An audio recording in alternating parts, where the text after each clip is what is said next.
One hungry noon in the middle of a crowded street, I decided to stop by a small fried rice shop on the side of the road, a place that many people say makes traditional Hanoi fried rice with beef and cucumber.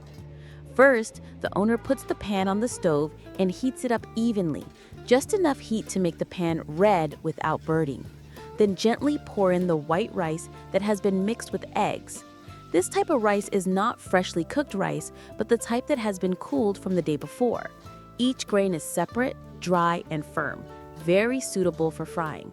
The eggs are beaten in advance, mixed into each grain of rice, making the color become a stimulating golden yellow. The seasoning is kept secret by the owner, not revealed clearly, but I guess there is soy sauce, a little seasoning powder, ground pepper, and especially a type of extremely fragrant fried onion oil. Her hands stir the rice evenly, continuously, and decisively, not burning it, but also not making the rice mushy. The sizzling sound is pleasing to the ears. The aroma rising makes the stomach rumble. After a few minutes of frying, she put the rice in a large plastic box, set it aside, and prepared the soul of the dish, stir-fried beef with pickles. The beef is processed separately, not stir-fried together from the beginning, but in a clear order. First, she puts a little cooking oil in the pan and then stirs the drained pickles first. The pickles here are not wilted, but have a light yellow color, are evenly sliced, and have a characteristic flavor, slightly sour, crunchy, not bitter. After stirring for a while, she adds the thinly sliced carrots to add color and a slight sweetness to the dish. Next is the fresh beef, thinly sliced, marinated with a little pepper, oyster sauce, and minced garlic. Just by the smell, you can tell that the beef is real and not frozen. Once finished, the stir-fried beef with pickles will be poured onto the layer of fried rice that was prepared in advance.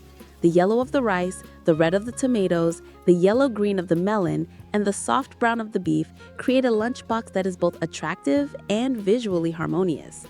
I had not yet eaten, but my eyes were already full. When I mixed everything and put the first piece in my mouth, the feeling was unforgettable. The rice was fluffy, hot, and rich in egg flavor.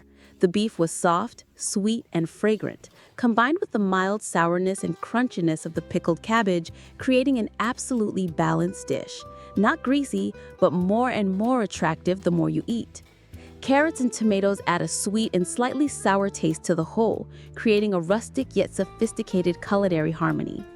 The beef and cucumber fried rice dish at this restaurant is not only delicious in flavor, but also attractive in the way it is prepared. Each step is carefully considered, both traditional and with its own variations. This is definitely an ideal lunch dish, quick, hot, and nutritious. If you love stir-fried food, especially delicious, nutritious, cheap lunch boxes, you should not miss the opportunity to try this dish.